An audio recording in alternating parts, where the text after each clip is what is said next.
وہی تو ہے جس نے سب چیزیں جو زمین میں ہیں تمہارے لیے پیدا کی، پھر آسمانوں کی طرف متوجہ ہوا تو ان کو ٹھیک ٹھیک 7 آسمان بنا دیا، اور وہ ہر چیز سے خبردار ہے۔ اور وہ وقت یاد کرنے کے قابل ہے جب تمہارے پروردگار نے فرشتوں سے فرمایا کہ میں زمین میں اپنا نائب بنانے والا ہوں۔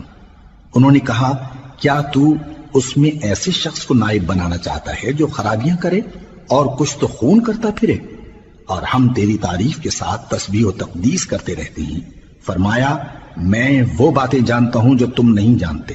اور اس نے آدم کو سب چیزوں کے نام سکھائے، پھر ان کو فرشتوں کے سامنے کیا اور فرمایا کہ اگر سچے ہو تو مجھے ان کے نام بتاؤ۔